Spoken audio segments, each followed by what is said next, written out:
Hello from the University of Minnesota Libraries. This short video is about AI tools such as ChatGPT. By the end of the video, you'll be able to describe how AI works, understand when you can use it for your research, and learn about some major concerns that experts have about the current state of AI. First, how does AI, or artificial intelligence, work? AI learns by taking in a huge amount of online information. Tools like ChatGPT are trained on this data, modeling their answers on text from sites like Wikipedia and YouTube. AI chat tools are designed to give probable and confident-sounding answers to your questions, based on patterns gleaned from reading all of these online texts. But AI tools in 2024 are not actually intelligent. They don't know anything. They work as well as they do because a highly probable answer is often, but not always, correct. Can you use AI for undergraduate research? The first thing to do is ask your instructor or check your syllabus. If you are allowed to use AI, it works well for some intermediate parts of the research process, such as refining your research question, generating keywords, or outlining key points. AI can be helpful for tasks like these because they're process-oriented. Think of it as a good brainstorming partner.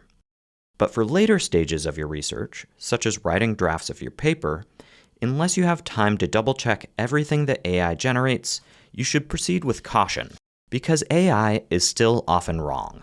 Using AI to find research sources like articles and books is not recommended. Sometimes tools will make up non-existent articles or suggest irrelevant ones.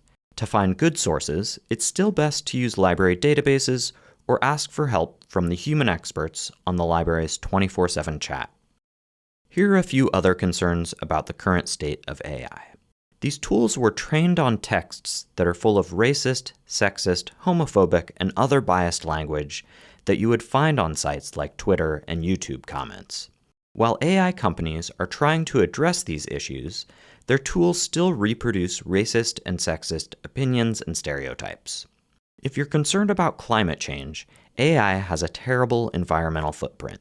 It takes a tremendous amount of energy to train and generate AI responses, and using AI is less efficient than most other online activities.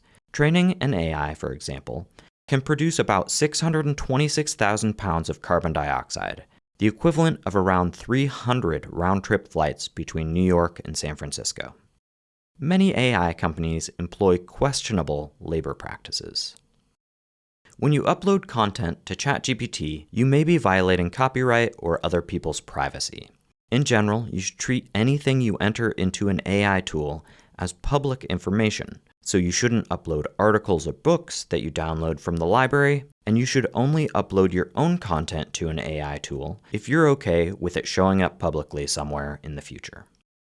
To sum things up, use AI with caution and intention. It's great for some tasks and terrible for others. Make sure you're not using AI for important questions, and always think critically about the quality and relevance of any AI response.